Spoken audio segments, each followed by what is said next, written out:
which is also a contemporary art class, so we're doubling as two things.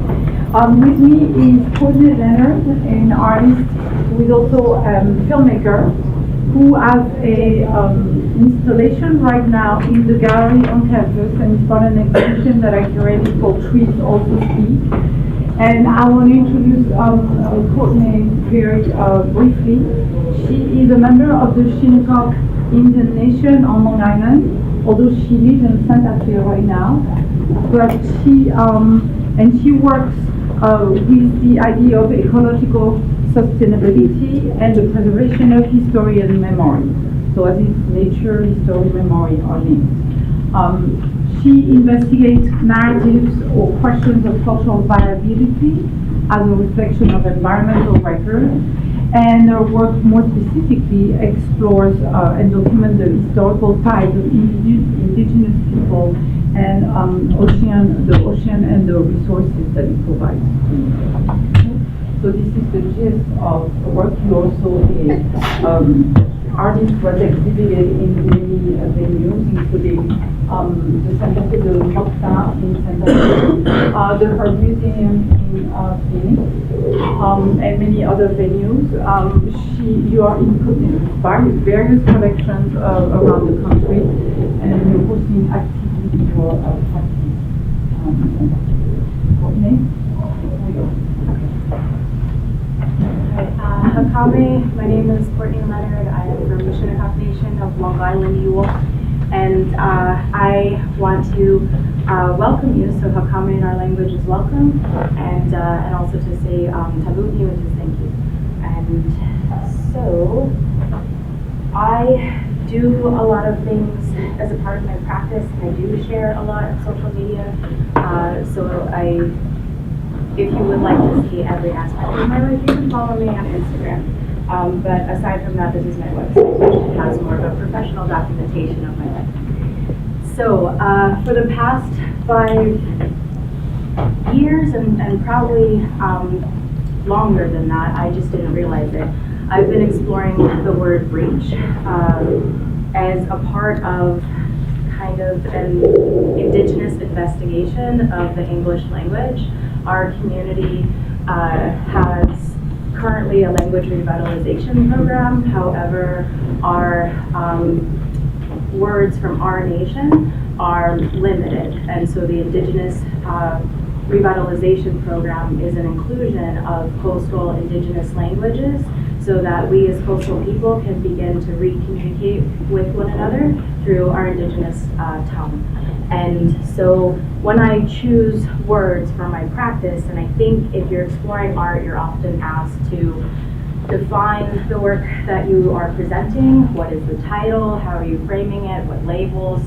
What words are you using to construct your narrative? And I think it's interesting that in English, as I'm really looking at what these words mean, there's often more than one meaning to these words. And then within those meanings, in some cases, they don't make any sense, okay? So I chose breach because breach is a relationship to our community as water people. We are Shinnecock. Shinnecock in our language translates in English to people of the level land or people of the shore. And our community are water people and very tied to our coastal community, but also had a practice of sustenance and subsistence rights that were tied to the whale. And if you're familiar with a little bit of history of Long Island and the Yankee whaling industry, that was banned off of the coast a couple hundred years ago. So that's also another reason why I started to investigate the word breach. So breach is an act of breaking or failing to observe a law or agreement and code of conduct. It can be a gap in a wall, a barrier or defense, one made by attacking an army. And breach is also the rising of the whales that breaks through the surface of the water. Can a culture sustain itself when it no longer has access to the material that fashions that culture? And I think sometimes when you're in your studio, along with investigation, there's also the beginning question, like what are you doing, why are you there, how are you present, and ask a question, write some questions in your studio try to figure out what are you asking yourself, what are you asking of other people. But for the past 5 years, I realized, like, what am I asking? And I think it initially started with this question. So this is a map that has a few of the actually original nations to Long Island. Long Island in our culture and way is in the shape of a whale. So the whale forks its tail at the end, and our Shinnecock Nation community is on the south fork at the beginning of the tail of the whale. So my cursor doesn't work on here. But anyway, you can see where Shinnecock is, and then you have Canarsie, Manhattan, Rockaway, Merrick, Massapequa, Secatog, Patchogue, Setauket, Umpqua. There were about 13 original nations, and we did have a government system, confederacy, in terms of our policies and agreements with one another. A lot of that had to do with us being just very small coastal people, so we weren't necessarily warfaring or whatnot. The communities that we interacted with or that held an immense amount of control over our communities were up in Narragansett and Mohegan. And if you've ever heard of, have you ever heard of treaty belts, wampum belts through the Iroquois Confederacy, Seneca Nation? Well, wampum belts or treaty belts are purple and white beads that are woven together in a narrative of an agreement and treaty, but the treaty is within the object of the belt. And those were woven by Iroquois Confederacy Nation people in their relationship to the New York Dutch colonists that came through. So for our community, all of our treaties were with the Dutch colony of York, starting in the 1640s. And then that agreement kind of kept going, and it didn't really change in a government-to-government relationship until 2010. So previous to 2010, we were considered a state-recognized nation. So we were recognized by the state of New York because all of our treaties were with the state of New York. Why would all of our treaties be with the state of New York? Does anybody know when the U.S. government formed? Independence, 1776.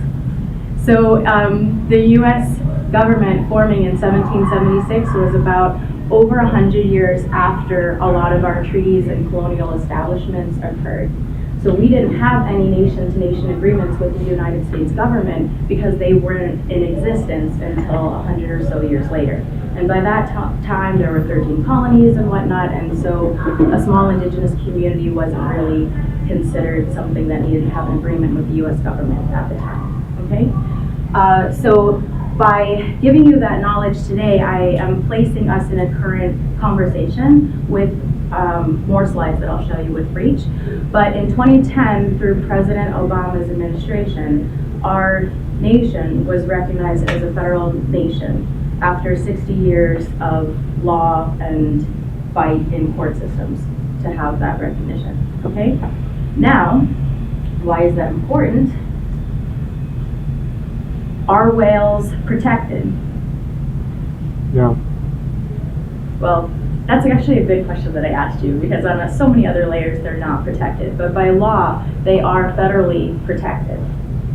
And by law, in a federal protection agreement or imposed law, which is an aspect of breach, we were not allowed to continue to touch the whale after the Dutch colony of York, New York State banned it off the coast, okay? Because it was federally protected.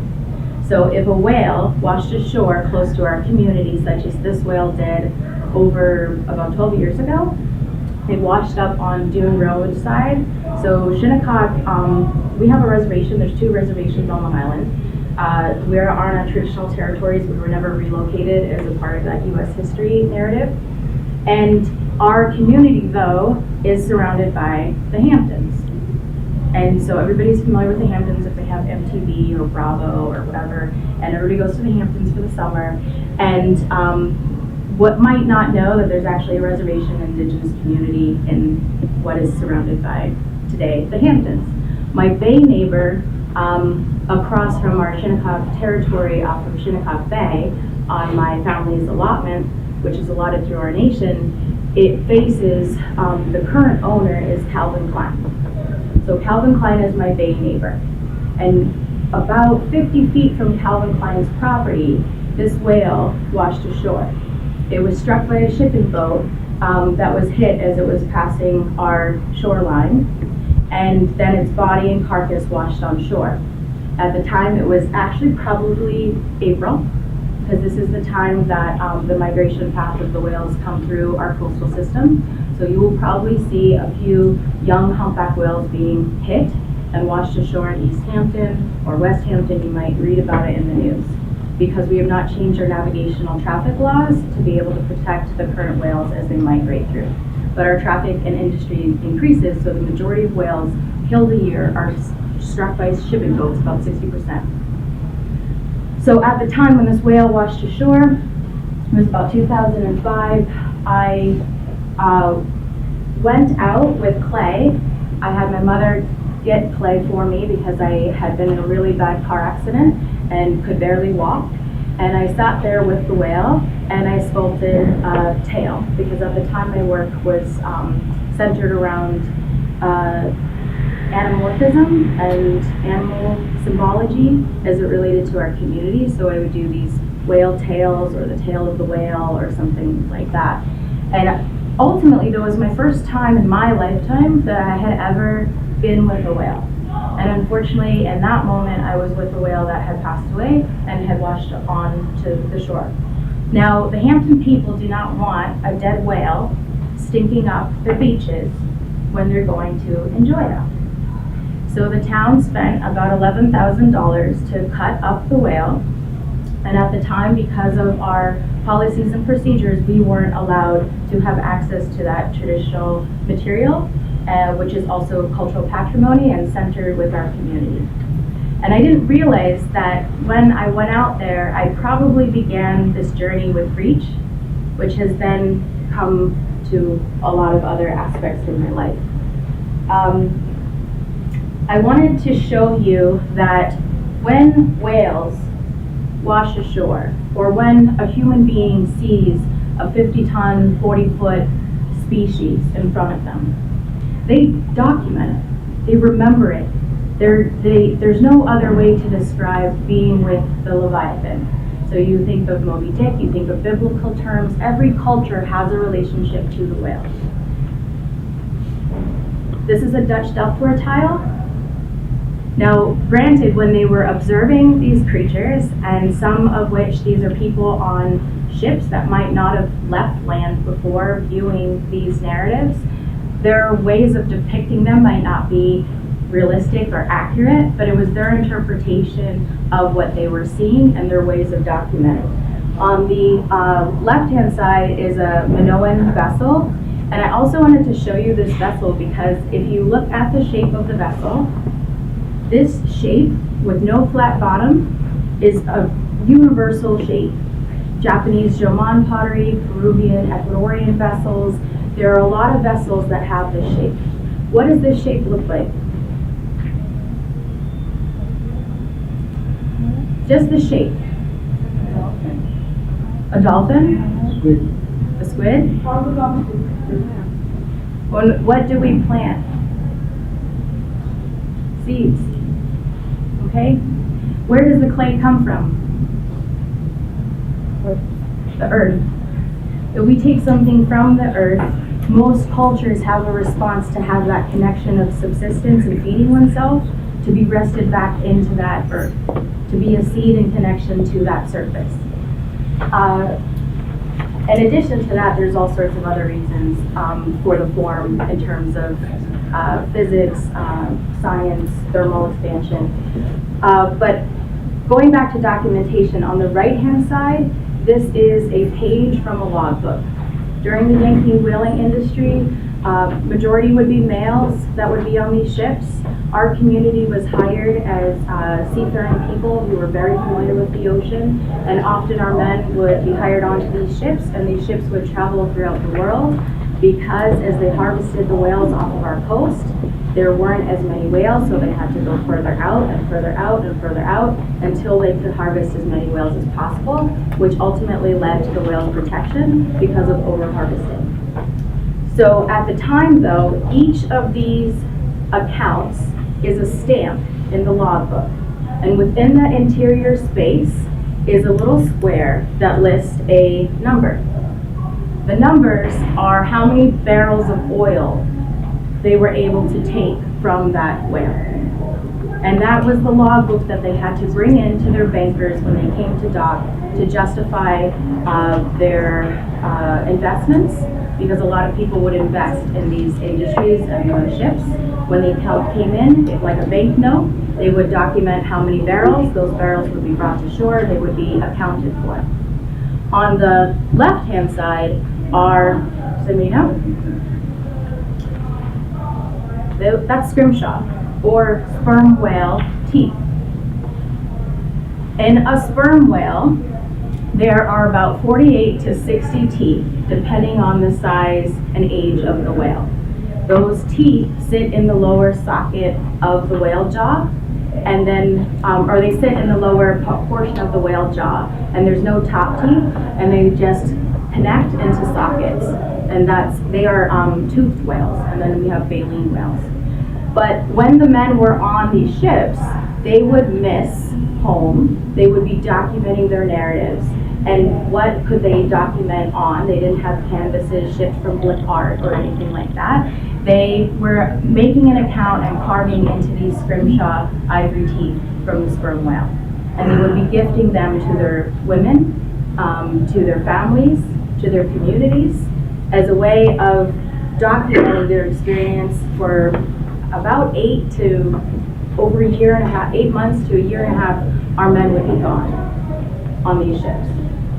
And they sailed to Nova Scotia, they sailed to Azore Islands, they looped around and went over to Australia, New Zealand, all the way up to Alaska. And fortunately, with my work, my passion, and my devotion to community, I strongly believe if you're going to learn about a people, you need to learn from the people themselves. So rather than me investing and studying in books, I invested in being with people.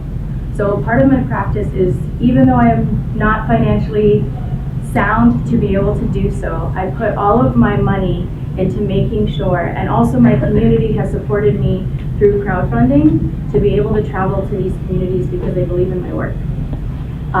This shipyard is a shipyard full of what? Aloe. Aloe. I couldn't hear you. Aloe. Aloe? Aloe vera. Plant? Oh, yeah, it does look like plants. And in fact, I have a really fun story to tell you about a plane ride back from Alaska. But this is baleen. Baleen was our first plastic in the United States.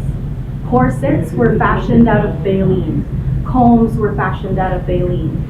Our industry ran cars off of whale oil previous to petroleum. Our first knowledge of plastics came from an organic being and material. And then we moved into an inorganic material with our plastic industry. But in terms of industry, I think it's really important as an artist to think about scale and mass to depict impact and understanding. If I showed you one piece of baleen in a shipyard, it wouldn't be as impactful as knowing how many whales probably went into this stack. Yes or no? You'd be like, just one whale died. But how many whales do you think died? Okay? So this was our shipping industry. This was our harvesting at the turn of the century. And our men were a part of that. It was an economic means. In fact, yesterday I went back to the historical section of the Roger Memorial Library at Southampton to be able to look up something that I found when I was 15 years old when I was asked to do a research project on our community. There were laws set in place that were established by the town of Southampton. They could be referred to as tactics of war to deny us our traditional rights to feed ourselves. One of which was that if we harvested corn or planted the corn, we had restrictions and boundaries as to where that could occur so that cattle, which is a foreign species to Long Island, could roam and not conflict with the cornfields. In addition to corn, the way that we stored our food was with the ground. We had what you might have heard as root cellars. but our refrigerators, our natural storage system, was buried in the earth. Off the side of the ship, and this is just showing you an account of those sperm whale teeth and the bottom lower jaw.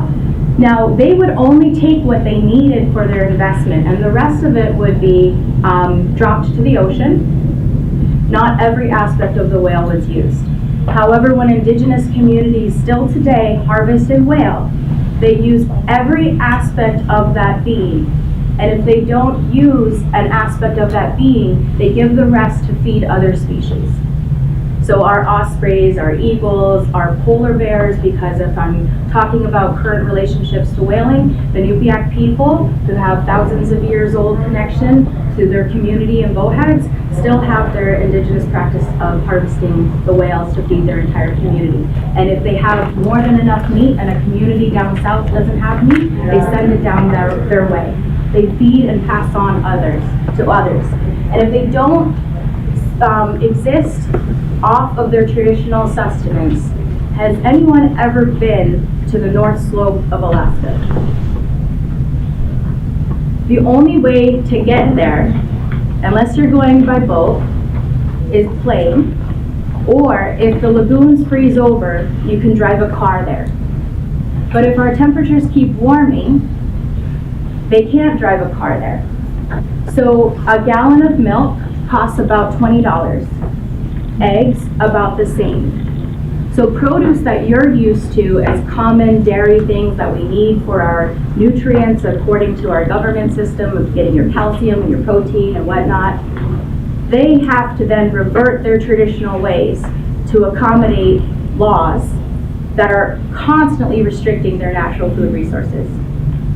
And that's coming by plane, or it's coming by car, or it's on a shipping container that's killing whales. And so really, if you want to battle indigenous communities that still have their traditional harvesting and subsistence rights, because you want to save a whale, you really need to think about what the carbon footprint is when you alternate that experience. Okay, when you switch it around, what's actually happening.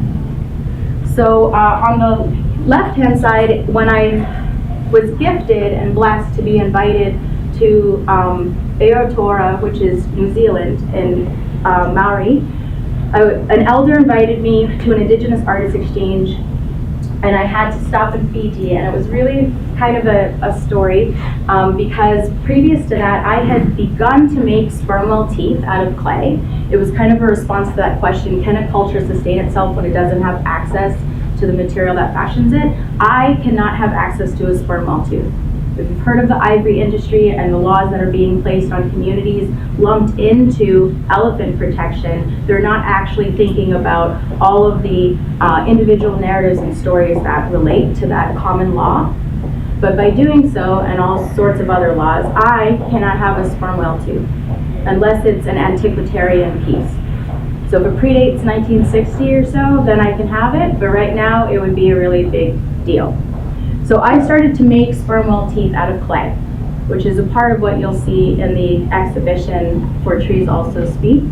And when I had met a Maori elder in Mexico at another conference, he learned about my work, and he told me about this Indigenous artist exchange happening a couple years after. And he said, if you can get there, we'll take care of you, but you need to get your flight. And I knew that this was a moment in my lifetime that I should really try to make work. And I did my first crowdfunding for a plane ticket to be able to get there. And my community supported me to be able to fly out there and be a part of this International Indigenous Artist Exchange. When I was there, I met Rangi, and Rangi is a master carver. I mean, he's just an all-around master contemporary artist. He is a scrimshaw worker, well, not scrimshaw, but sperm whale teeth. So this is his carved sperm whale tooth. And then this is my ceramic clay sperm whale tooth. And then this piece right here is reflecting the postcard I saw in Fiji, which when I was there, you have to go, you exit off the plane and then you have to go on a little plane to go to New Zealand. And when I was going through the security x-ray, they saw my sperm whale teeth in my suitcase and had to question me as to what it was. And they were beautiful Fijian women, and I had explained to them that I'm an artiste and I came from Long Island and I'm heading out to Aotearoa. And once they understood that it was clay, then they passed and allowed me to go through. But initially they thought it was either a gourd, which is a part of environmental impact. You can't bring any foreign plant species into these islands. Or they also couldn't quite understand if it was an actual tooth or not. So it was a really interesting experience of communication in that moment. But this was a postcard in that airport, and it's a depiction of a Fijian elder who is wearing a wasea seka, which is a necklace that has sperm whale teeth flanked. And it's an account of his relationship and honoring through his community for him to be able to wear that. When I was there, Manos Nathan invited me. He was the elder that invited me, and he gifted our group, the clay group, local clay. And so in New Zealand, there is a type of primary source clay. It's like it would be considered their porcelain. It's not as high fire of porcelain as Chinese primary source clay. So it will not fire as high. It will have a melting temperature. But this clay was so if you've ever worked with porcelain, it's just really soft and fine, and that was something that I had made as a relationship to the wasea seka form, and then this inner exchange was kind of passing on things. So you would begin something as an artist, and then you would pass it on to somebody else who would be interested in adding a collaborative layer, and we all kind of communicated that way for about a week and a half. So it was a 2-week exchange, but if anybody has worked in clay that you have to fire, it is a very quick process. And then I came back to New Mexico, and I'm doing breach, and I don't live in Long Island, and I'm in the desert, and a lot of people ask me why I'm there, or why I continue to be there. And so as I do my research, I am realizing the water relationship and history of that land and place in New Mexico. And New Mexico used to be an ocean. So if you think way back in terms of our geology, there's an ebb and flow of how our land forms have worked. And not to be a pessimist, but growing up, my great-grandmother always used to say when we would read in the penny saver that a new strip mall was going up, that Long Island was going to sink. They were putting too much on the island, and it's going to sink. And at that time, growing up, we didn't really have climate change as a buzzword or anything like that, but I really understood, and it still stuck in my head, what she meant by Long Island is going to sink. So if Long Island sinks and I'm still in Santa Fe, I can eventually have waterfront property for my children, because the water will rise and eventually that coastline will go somewhere else. But right now we're being bought out of our coastline. Only wealthy people can have their 3rd, 4th, 5th home along our coast here. This is a Chilean whale graveyard. So this is a project through the Smithsonian that when they were digging a highway through Chile, they discovered a whale bone graveyard. And it came into effect that the whales died of a toxic algae bloom, and the toxic algae bloom came from a diminishing of the waters until these species couldn't breathe anymore, because you need to have oxygen within your water system to breathe. When we have nitrogen runoff, when all of our systems on Long Island have our sewage running into the waters don't have enough time to filtrate that, and we are poisoning ourselves. Come May, you'll probably see shellfish bans, not to eat the shellfish because you can get a neurotoxin effect in your body. That is related to toxic algae blooms. This is a historical account of happening, but in a geological way. I don't often sketch, although when I teach, I contradict myself and tell everybody to sketch. I make. I'm always making, and when I'm not making, I sleep, and when I sleep, I dream, and when I dream, I see things. And that is my way of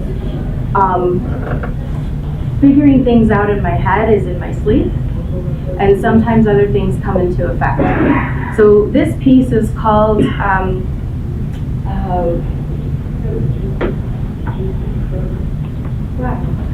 This piece is called Baleen, and it was a dream that I had of a whale swimming kind of in the, maybe I wasn't tripping out or anything, but there was like a cosmology thing happening in my dream where this whale was swimming through the stars, and it was filtering our current culture through its baleen. And my translation of that, when I finally got into the studio, was this painting. And this painting was created previous to when I had done research and saw this image. And it really placed me and grounded me in knowing that these colors, these palettes, or if you've ever been to New Mexico or the Southwest, our sun, our light that shines there is really different. The color and tonality and hues is really different than what we experience here on Long Island or anywhere else in the world. So this was my translation of that dream, and the piece is called Baleen, and the orbs are both a reference to spirit and that kind of cultural reference of objects being filtered through the baleen. This is an image that I saw when I gave a talk a couple of years ago in Arkansas. I was getting ready I finished an installation of Breach, and I was sitting down with students for breakfast, and on the news, a whale, of all things, pops up that was caught in a crab trap line. And so its tail was physically bound by the crab trap lines, because I don't know if you've heard of ghost traps, but if somebody can't get their trap out of the water, they just leave them there. So it's waste that we leave in our water systems with tied lines, and then these whales are being trapped in these tied lines, and they drag them and they drag them, and they split their skin and their fins, sometimes their tails are cut off, they get infections. There's all sorts of things that are happening with all of these wasted lines that are happening left in the water. But this particular whale was caught off of Honolulu in a crab trap line, and there's a lot of people, this is a dangerous thing to do, to release a whale from the line, because as soon as they whip their tail, there have been people who have tried to help whales who have been killed by that thrash because they're in pain. They know that they're being assisted, but they're in immense amount of pain as you're trying to cut these lines from their tail. I painted this as a response. The piece is called Bound. It's a whale tail made entirely out of line. So if you think of massive line, and I'm not sure where you are in your drawing classes, but mass line, mass creating form. So the mass of the whale tail is created by the line. The whale is bound for a journey, but also physically bound, which is really interesting in English. Have a word that means the exact opposite from itself. I've done, fortunately, residencies for the past 4 years now. And one of the residencies I had completed was on the Charles W. Morgan, which was a historic whaling vessel that was an artifact that the museum decided, Mystic Seaport Museum, decided to, from like 1/8 of the remainder of that ship, rebuild it through the community's knowledge, and then not just have it sit in the harbor for people to walk on and see a whaling ship. They sailed it. They had to go through the U.S. government to get special agreements to be able to do so. And then people could apply to be on board the Charles W. Morgan.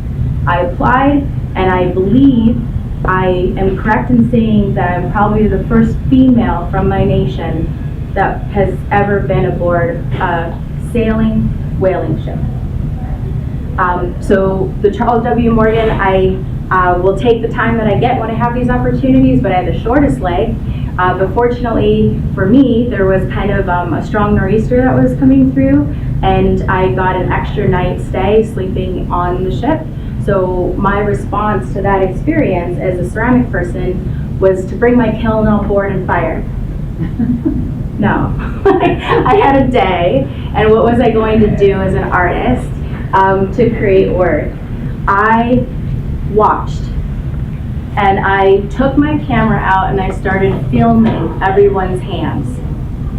As they were rigging the ship, as they were calling out to one another to set the sails, I watched their hands. And the reason why I watched their hands is when I was staying nights in this like teeny tiny bed in the hull of this whaling ship, I looked around me and I saw all of the woodwork, all of the handwork that went into physically reconstructing this history. And I can't negate the hand in my work. And sometimes you might walk by and you see a building that you exist in, but how many people laid these bricks? What hands were involved in that? Usually you just hear about the architect's name, but you never hear about people that built it. So that was my initial focus, was looking at this handiwork. And then I thought, well, what am I gonna do? I had my camera, I turned it to film, and I started watching everybody's hands when they got the ship moving. And what I thought when I saw that was, wow, I know that movement. What movement would I know as a clay person? If you're rigging the line, has anybody coiled something? So the coil movement of rolling a clay worm, per se, if you've not experienced it before, or even if you've done bread, which I don't do because I do clay, but if you make bread or roll out dough, that physical movement is very similar to the rigging of a ship. And I personally don't sail. I have not been taught that or experienced that, because it was like rich kids sailed, and I couldn't be a rich kid kind of growing up. So I didn't have access to that experience. But people started to ask me, oh, have you ever sailed? Like, do people ever ask you a question that you're kind of like, what does that question mean? Like, are you asking me this question because you're questioning my presence in this space, my worth and value in that moment? Or are you really just wondering if I've sailed or not? And so I started to kind of second guess myself. If all of these other people that applied and got this were marine people and like sailing people and artists who've been on boats all of their experience, what am I deserving of this moment? You know, what's happening here? So I thought about my ancestors, I thought about our men being on that ship, I thought about the fact that our women wouldn't have been on the ship, not from our own cultural perspective, but from that of the Yankee whaler. The only woman allowed on a ship would be the captain's wife. And I began to look at the hands, and I started to understand my place. My great-grandmother was a weaver, painter, the wickerware on the back of chairs. Another aunt wove belts that she wove until even when she went blind from diabetes, she was still able to move her hands. And I thought about my ancestors, and the way that we are raised is that things are passed down to you, that there is a sense of community and responsibility beyond yourself, or at least the way that I was raised. I can't generalize other people in my nation currently, but I'll just speak from my own personal perspective. And so in knowing that, when I meet other people outside of that community that weren't raised with that philosophy, so let's call it Western philosophy, they will say, well, we need proof. We need proof of what you're saying is your indigenous knowledge and your indigenous science. We need to know where your sources are. Can you cite your sources? And in thinking about that, I don't know if you've heard about the study of epigenetics, but the study of epigenetics has been published the past couple of years with Science. It's the philosophy that now through Western science, through DNA experiments with rats and whatnot, they're able to publish articles that talk about DNA-coded memory. The fact that your memory is passed down to you from your grandmother, from your relatives, encoded in your DNA is that experience. Now, I am not a scientist, I'm an artist, so I'm going to speak to you about my relationship as an artist in that belief and understanding. Is that if I can physically move my hands this way, who else in my family moved their hands this way? And how did they move their hands? Did they move their hands this way with weaving? Did they move their hands this way with sailing? How did they move their hands? Now, if you've ever heard of a sheep herding dog, we're okay with animals having innate instinct passed down genetically through their coded structure to be able to just naturally herd sheep. But we don't really think of that as it applies to us as human beings. Sometimes I wonder if we're above that. So I went back to my studio, I made this video. One side is me coiling with my hands, the other side is the rigging of the ship. The video is a 4-minute loop, and it's filmed in negative, and it is a dual video projection, and it's based off the notion of memory. So the fact that physical movement ignites those DNA-coded synapses, and we're experiencing, last year, we had some big supermoons, so our tides rose, and the fish were kind of maneuvered in by larger fish that were trying to hunt them. But this is a mass fish die of menhaden, bunker fish, and they were washed ashore. And then our community doesn't really, community as Long Island doesn't really eat these fish. And so it was just a lot of thousands of stinky fish dying on our shores, and then we had to spend a lot of money to try to bury them somewhere so that we didn't have to smell all the stinky fish. But I will tell you that our Shinnecock community, once those fish washed to our area, we didn't have the money to move the stinky fish. So we had to smell the stinky fish for months until they rotted or deteriorated enough that the smell went away. When I saw this mass fish die, it's similar to that image I showed you of the baleen, and I thought about the idea of abundance. Like wanting to go to your shore and fill your fish basket with fish, but you can't because they're dying.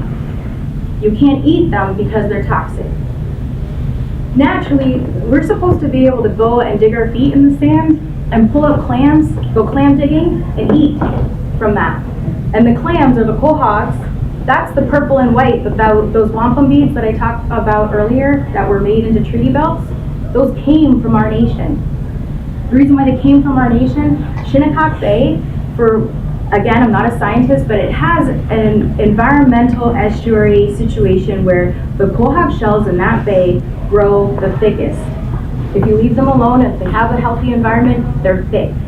And if you're gonna make beads, you're not going to make one bead out of one tiny shell.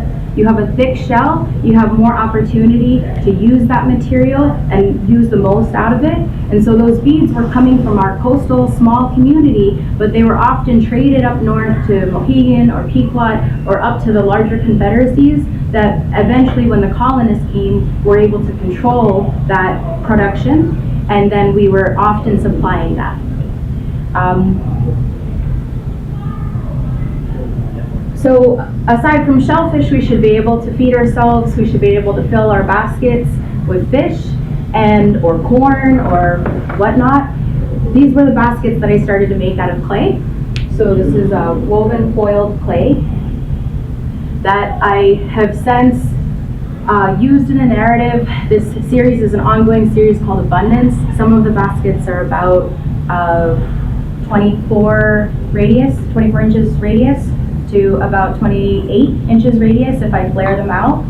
And the reason why I flare them out is to kind of show you that netting experience or the algae bloom experience. And I have to tell you that I did a large installation that I was invited to an exhibition. I probably made about 40 baskets at least. And I think I counted how many coils. It was about 3,000 coils that I wove into these structures. And this is just a small image that shows you contour elevation lines, because if you look at even maps today, navigational maps, they'll show you where fish are, and they show you the account or the territory that these fish would be in. And that's kind of how I introduced that mapping on the wall. And then the hanging of baskets, which is just kind of like a New England thing, where I grew up, and if you weren't using the basket, you just hung it in your kitchen, let it dry, cleaned it out, and you let it dry, and you hung it in your kitchen. But as an artist, this was the way that I translated the notions of abundance and being able to hang or mark where the fish would be or where you would hope to fill your basket. A lot of my work is traveling and researching, and I don't know if you're familiar with the opportunities that you have as artists to engage with museum collections. And it does take a few emails prior, but the notions of a museum is that the majority of a museum is housed in its collection, and about 5, maybe 10% if we're lucky, is actually in the exhibition space.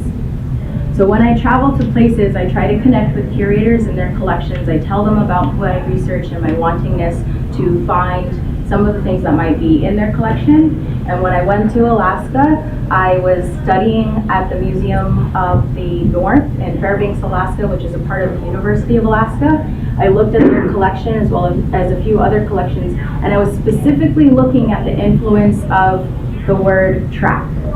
So you might be familiar with the word trap, like a hunting trap or a fishing trap or the word trap.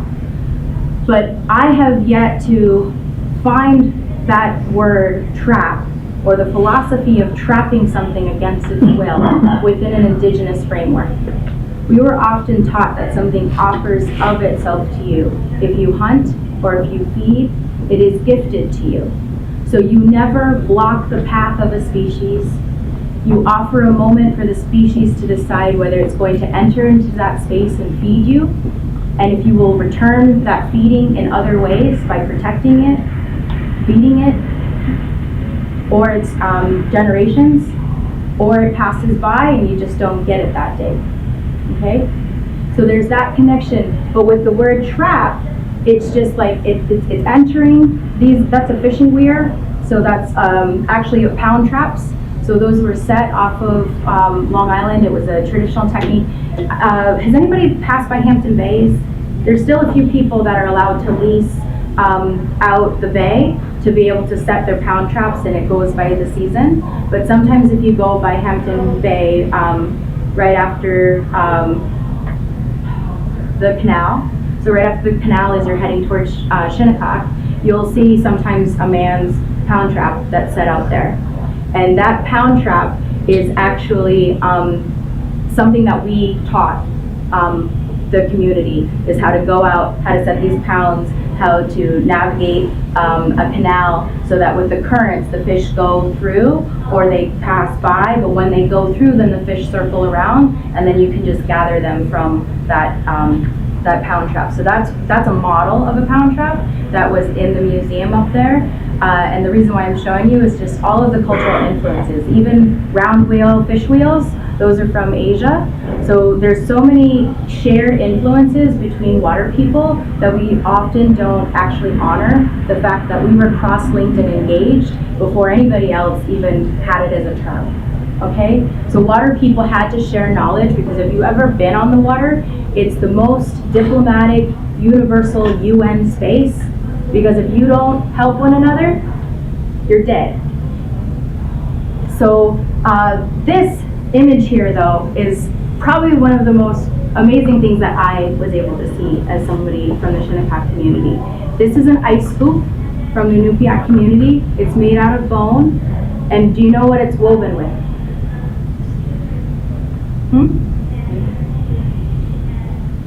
Skin? It's woven with baleen. So the baleen is actually kind of a really obtuse triangle in terms of a shape, and it's thick. It just depends on the size or scale of the whale. And they would cut a line, a continual line, like a maze, where you don't stop. And it would have to be soaked and whatnot, and then that was woven into this hexagonal weave. So you can't go anywhere in your life without, as a human being, without a relationship to rope or line. Most communities wove them from fibers.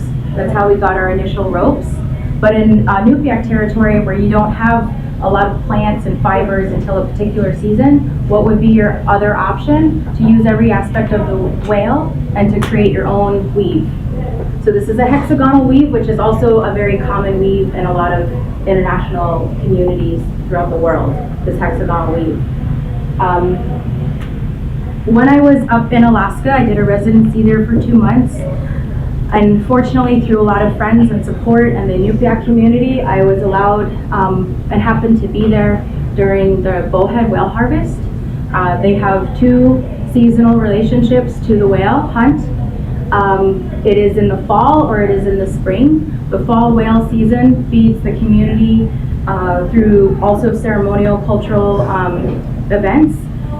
Through, like not our Thanksgiving, but kind of around that time, they would have a harvest of the whales that were hunted in the fall, and then the same thing in the spring.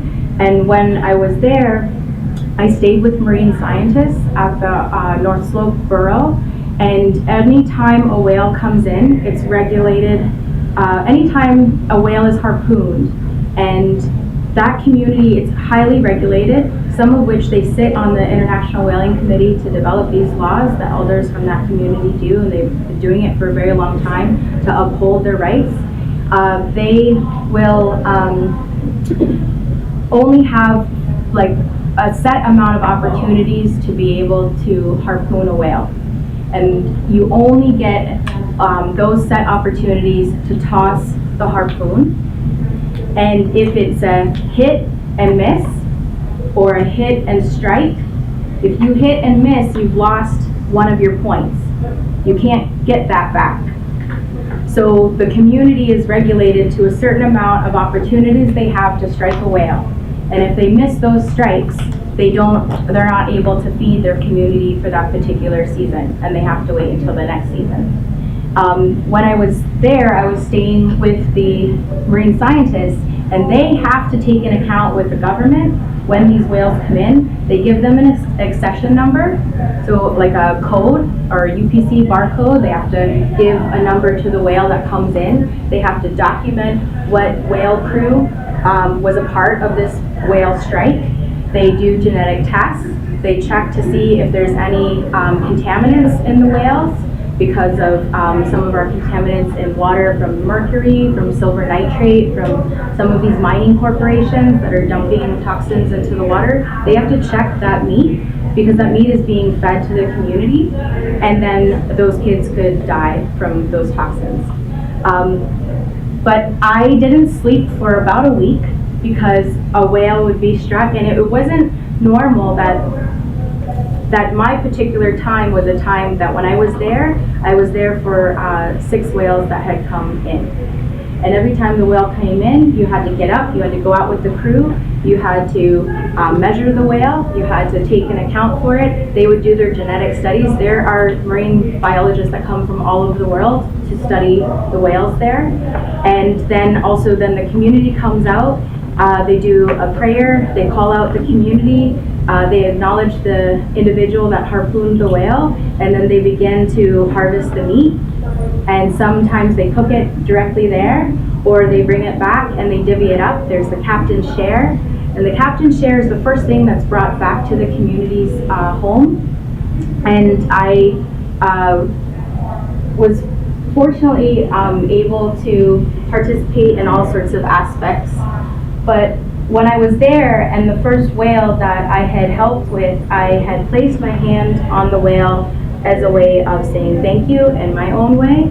And when I looked at all of this beauty that is often attacked by Greenpeace and PETA and everyone that wants to save a whale, it was I don't know if you've ever been in a community that's really sad, that really doesn't have a lot that's been attacked. And then they have a birthday, or they have a wedding, or they have something that's joyous to them. And you can see in everybody's eyes just this energy that just lights up. And they're themselves. I don't know if you've seen that in your family, your home, or even your own experience. When you have that moment where you're like, this is life. That is what I saw when I was with these people, when I was with the Inupiaq community, when I was allowed to participate or observe and help. And when I saw the baleen shown through, I remembered my painting. And I felt like sometimes there are works that I create that I don't necessarily know what the translations are, but that there's a moment in time where you meet a place and you're like, I get it now. And this was me helping some of the beautiful women from the community clean out the large intestine from the bowhead, which I don't know if you've ever had to gut shrimp or clean up shrimp. If you eat shrimp, it's really no different, okay? It's just on a larger scale. So if you have ever had sheep intestine, tongue, anything, I don't know if any of you guys have ever cooked, but the way that I grew up in a kitchen was the young kids had to do the cleaning. And then it was then prepared and your grandma had to okay it, and then you could continue with cooking, okay? So that was what happened here. But do you see the permafrost? It's supposed to have snow on it. This was the end of September, October. This was one of the young lady's birthdays, and from her memory, she said, we'll usually be cleaning out the meat on the snow. But for whatever reason right now, we don't have the snow, so we have to put this tarp down in order to clean the meat and not bring the dirt back to the kitchen. And the kids are playing, and I have to tell you that one of the marine biologists took this photograph because the community is really unable to share images of these beautiful moments with the world because the youth are often cyberbullied and attacked for continuing their traditional bowhead hunting whale practices, because the only thing that anyone sees is blood. They don't see work and devotion and honoring and a symbiotic relationship between the community and anybody else. They just see a whale that died. And they don't care about indigenous communities as much as they care about a dog or a cat or a whale. And so these communities have to be attacked, and they have to be under restraint from sharing their beauty. So that some of the communities have banned any youth from sharing their hunts on Instagram or social media because of the impact that they have received from outsiders. I'm sharing this moment with you because it was one of the most beautiful experiences I have ever had. Coming from a community that is not allowed to feed themselves through winter in a traditional way, and also acknowledging the fact that we have depression in our community, we have alcoholism, we have drug abuse. Why do you think communities suffer? Because everything that is their being is taken away from them until the point that no one cares if they pull the triggers. So I was a part of the Arctic Slope Burrow Research Center is that they tag the polar bears that are coming in. The polar bears to a certain degree are starving. Any leftover meat from the bowhead is taken out to Point Barrow, and it's left there so that the seagulls and the birds and the polar bears can eat. So when they harvest a whale, they're not just feeding themselves or their communities down from their own community, or passing along the strikes. If they didn't need all the strikes in that community, they can pass it down to other shoreline communities that can have that practice. They feed the species around them, and this has been ongoing for centuries. So if you take that away from them, if you're concerned about the skinny polar bears, that the skin is flapping on their bones, who's gonna feed them? So the trap that I'm showing you here is a tagging trap. They don't hurt the species or anything, they tag them, they take an account of their weight. Those are some of the old configurations that were still there. And the light in Alaska is just, there's no other way to describe light. You have to just travel. Like, I really encourage you all to believe in yourself, to travel, to seek support or save your money, because you have to see the world to understand it, and you have to be open to other people's perspectives. And light is really such a discovery when you go to different parts of the world, the southern hemisphere, the northern hemisphere. It's really quite intriguing. And so I started to weave box trap forms, so that's out of clay, but it was a response to that. I'm sure to a certain degree, if you've heard about Native American communities in the United States, you would have heard of Standing Rock and the protests that came out of Standing Rock as it related to water rights. I was in Alaska at the time that was occurring, and so I believe strongly that if I'm supposed to be somewhere, I will be there. But at that moment in time where I was supposed to be was in Alaska, and I was observing all of this and a lot of my friends being impacted by the protest of Standing Rock from my studio in Alaska. And I started to think of pipes and our relationship, our personal responsibility when we flush, or when we turn the sink, or when we leave something. Where does that water go? It goes through our pipes and it exits somewhere. And so I started to cast pipes out, and these are kind of drainage, PVC, sewage, somewhat pipes. I started to cast them out of porcelain, and I started connecting them, just like the beads, just like the wampum. And I started to think about pipes as power, and the politics of pipes, and the politics of the power of the water. And this is an ongoing series that I have not yet exhibited, but this is just where it had started from. And this is an image of my studio with some of the spermal teeth and the box trap forms and the pipes as power.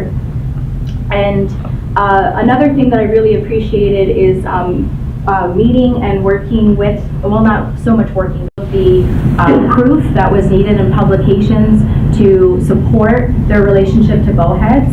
And Billy Adams is also, I would call him a marine biologist as well, through his indigenous knowledge and work with the Arctic slope. He is a Inupiaq from that community. What I loved and why I'm sharing this is growing up on Long Island, I always had people talk about our people, and nobody ever invited our people to speak about ourselves. And what I loved about seeing this was that it wasn't a white man on the stage talking about Indigenous people and telling everybody else who those Indigenous people were.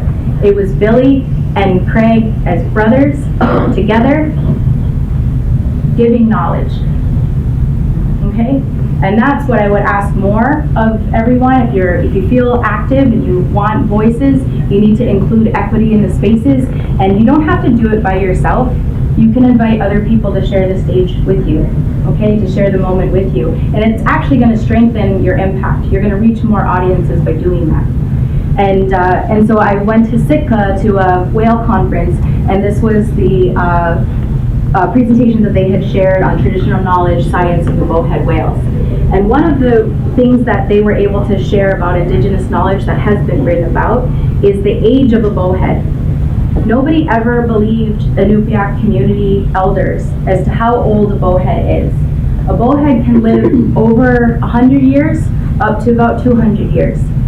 How do they know that? Well, they've lived with the whales their whole life. How did they get to prove that to Western society? When they had brought in a bowhead in one of the harvests, Billy had seen on the edge of the skin, the blubber of the bowhead, or the muktut is what's eaten, he saw this curve. Like, I don't know if you've ever seen a dent in a car. So he saw this curve on the blubber, and he said to Craig, hey, what's going on? What's that? So they went over and they cut open the blubber. Inside that curve, just like a tree that heals itself, was a point, a harpoon point. They took the harpoon point out, and it dated to New Bedford, Massachusetts.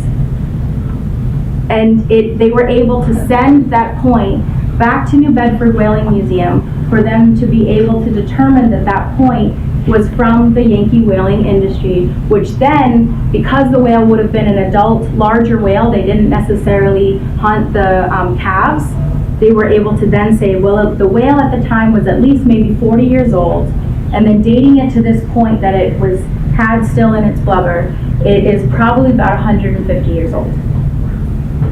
And now they had proof for Western society that they as Indigenous people knew the whole time, okay?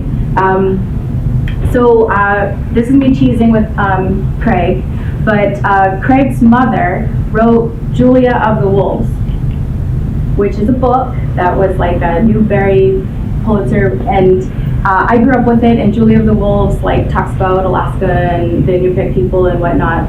And so his mother has passed away. He and his siblings have helped to continue some of her narratives that were not published yet. And this was the most recent one called The Ice Whale. And it was a really great experience to understand my position as a woman and my position as someone who is trying to honor all of the people that I'm meeting and to get the message out and to share the stories, right? Because if we come from an oral history, which is why nobody really knows our history, because we share it this way, and not often is it written. And when you go into your classrooms, you're not learning from oral history, you're reading the history that's written. And if nobody writes about you, do you exist? Not often in this structure, okay? In this way of teaching. So our community is facing coastal erosion. We've had a couple of nor'easters that have affected our coastline. We have an ongoing project with Cornell Cooperative to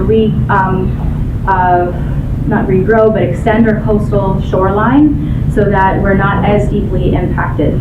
Because our summer territory is actually where we are in Shinnecock Bay, but our winter homes would have been up in the hills. And so with reservation and what territory we have left, it's actually a place that is strongly being impacted by coastal waters rising. So Estee Lauder, CK, all of the people that have money, they can get sand dredging extended for their shore property lines so that they don't have to worry about this impact. But us as an Indigenous community, we don't have the funding to do that ourselves. And right now we're trying to seek out grants through federal policies and government to be able to support the impact that we're facing as a climate change community.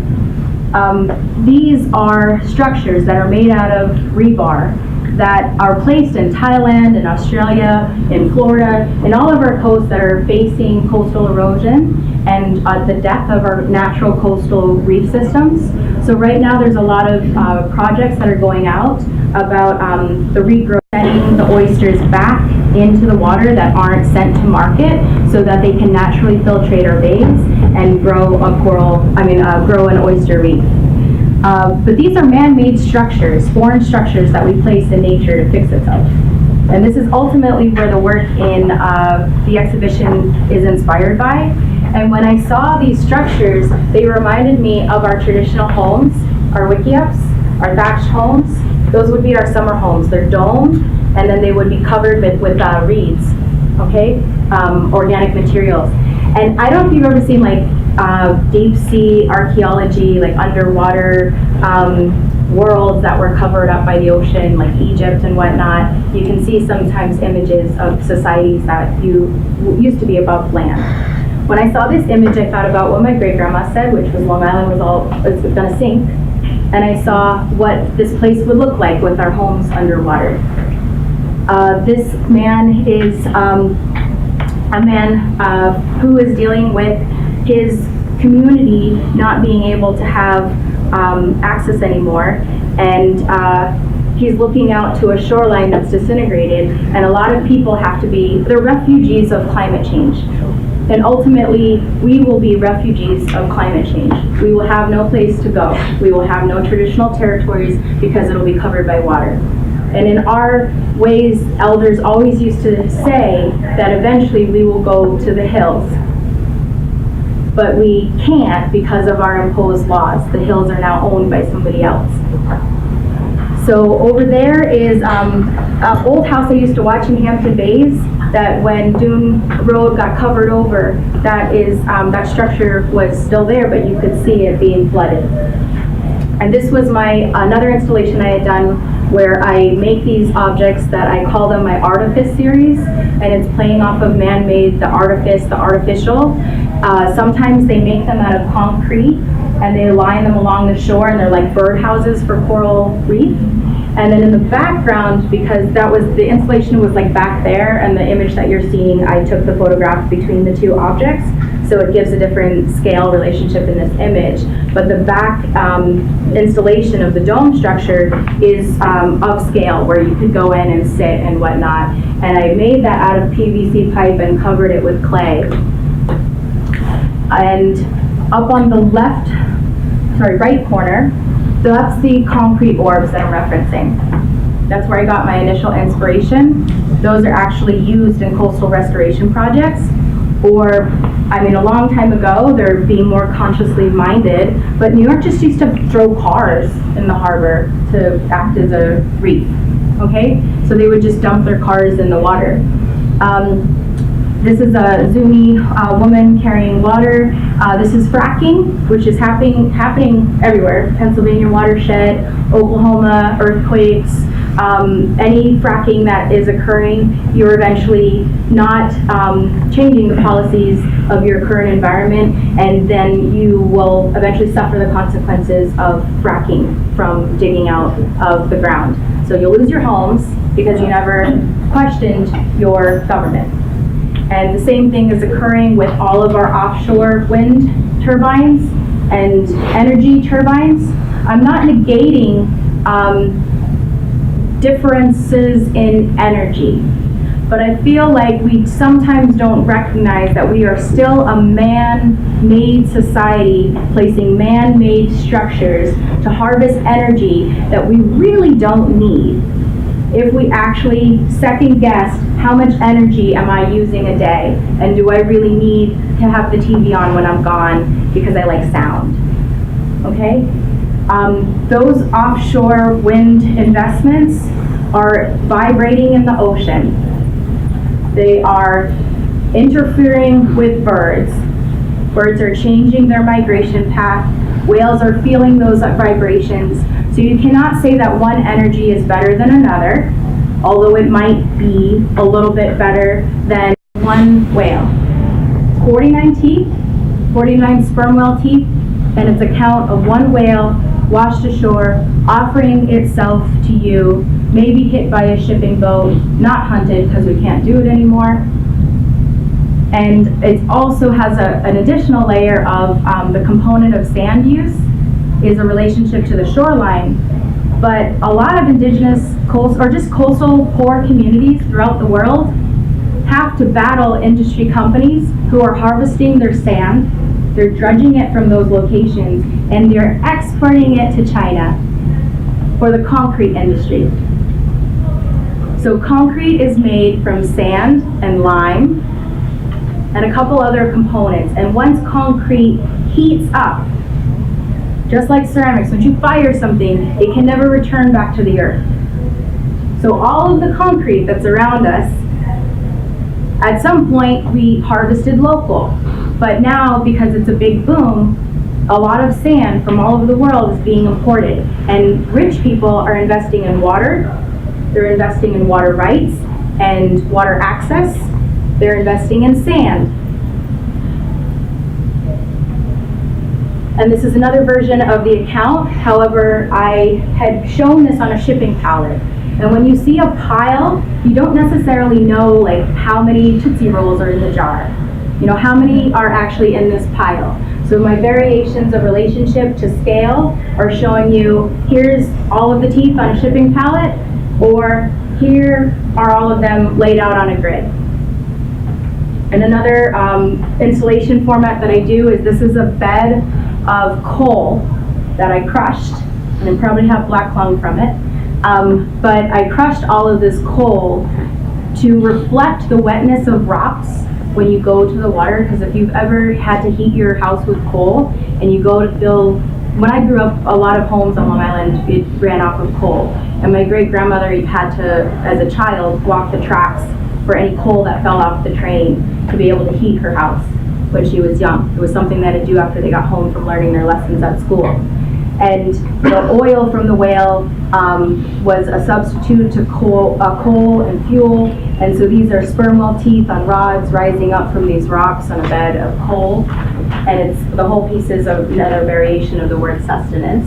And then in the back, you can see included variation of that memory video that I was showing you as a part of the installation. So I'm about to wrap up, but ultimately I realized that the question that I was asking in the beginning is, you know, can we sustain ourselves when we no longer have access? And this is another variation of the box trap forms and subsistence and being able to fill your plate with shellfish, but you can't. I did an Andy Warhol Nature Conservancy residency over the summer out in Montauk, which I was studying the coastal erosion of the Montauk edge. I followed a geologist and just know naturally where to gather clay. So Montauk Cliffs is also naturally where some of our communities would gather clay for use. So this is clay on my hands. This is a horseshoe crab. And growing up, they used to be big, and horseshoe crabs come up to shore and they shed their shells and then they go back in.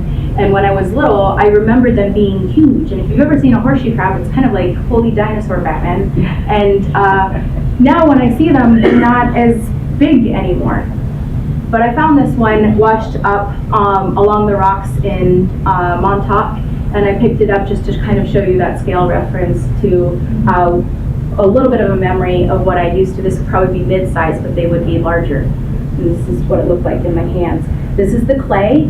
A lot of wealthy people are having to move their homes from the coastline because I would probably say the past 70 years or so, we've lost a foot of coastline a year out in Montauk. So they now have to move these homes 100 feet back from the coastline. This is the clay that I formed and shaped into a little ball and then a little pinch pot, and then the clay bricks that are often tumbled from leftover foundations that then become a part of the shoreline and the tumbled rocks. I picked them up and I decided I was going to stack them and make the wall again, like rebuild the foundation, only to come back the next day and see that they had tumbled. And it's kind of this thing where we keep putting buildings in a natural environment that they shouldn't exist. Just because you want your beachfront property doesn't mean that you should have it, okay? And our natural coastal erosion projects aren't actually natural. They're the Navy trying to suffice to the wealthy people, and they're putting sandbags up and the coast isn't able to naturally heal itself, which a lot of people are fighting for. The other thing that I noticed as I walked the coast is the immense amount of trash that washes up on our shores after a great south wind. And then the wealthy people hire people to go out and clean the beach so that when they go to the beach, they're on a clean Hamptons beach. So I had to get up really early to make sure that I saw the beach in its truest form. And it's filled with trash before somebody's hired. So I started photographing, and I know you're probably not going to think like that this is art, but I started photographing balloons. This was a brother who wrote to his brother who died. Dear Wes, I miss you, brother. And he sends off the balloon, and it goes off to the spirits, and then it comes down into the ocean, and then it tumbles and turns, and all that waste is in there, and then it comes back. As a society, we often celebrate one another through balloons, and they fly away for graduation, and we never actually think where they go after that. We just think they're up in God's land or something.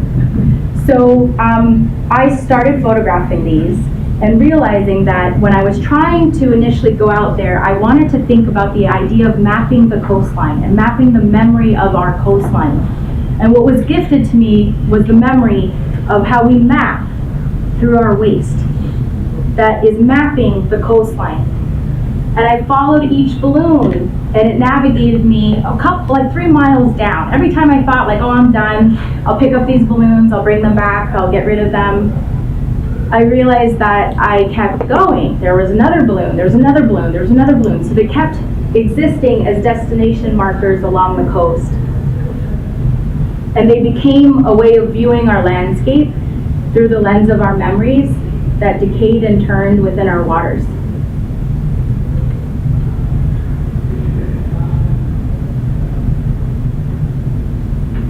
The other thing that I was asked as an artist, and I'm very conscious, probably too conscious of my sense of responsibility to place and people, but I was asked to respect the nature of the space.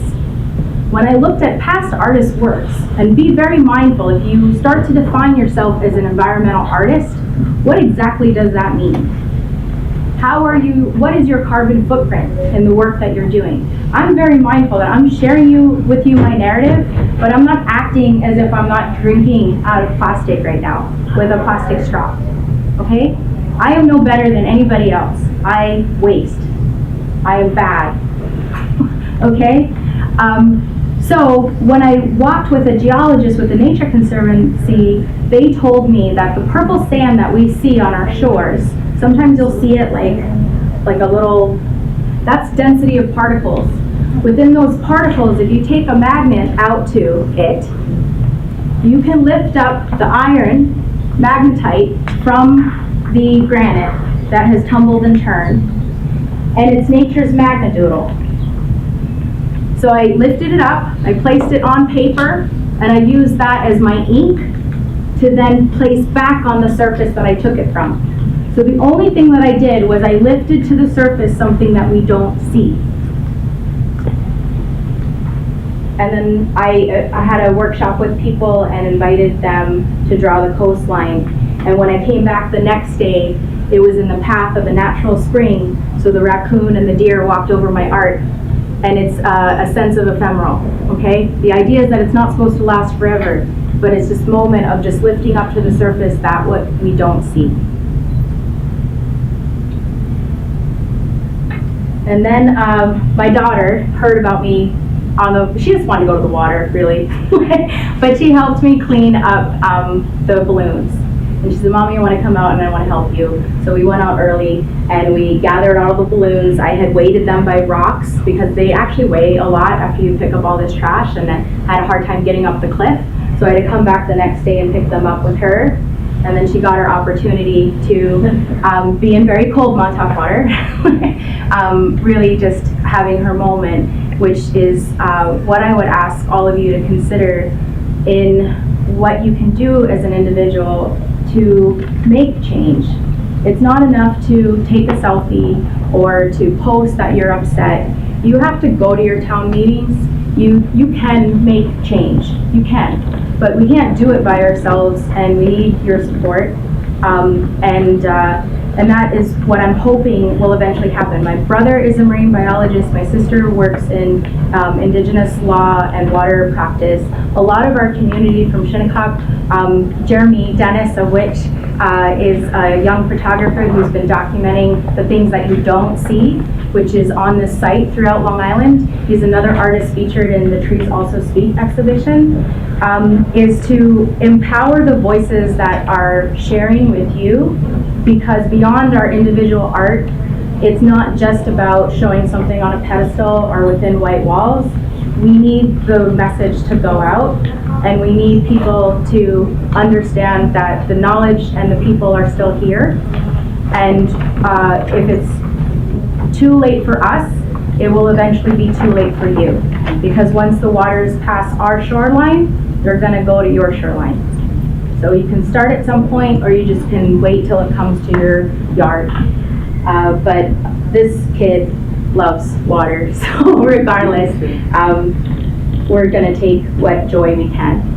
But thank you, and I took up way too much time, but I'm here if you wanna ask any questions. I know a lot of you guys have to go, or if you do have questions, feel free to email me. Let's take a second to say thank you to Courtney.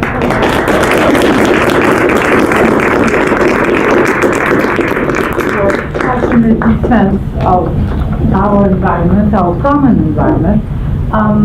She'll be present during the opening of the exhibition at 4 o'clock. So if some of you want to join us in the gallery and maybe have some questions, if you can stay, I'm sure we'll be able to do that. And before you go, if you could take a quick second to fill up this questionnaire, I would really appreciate that. If you have any questions, do you have any questions you want to ask right now? I know they have like Yeah, they have classes and lights and everything now, but guys.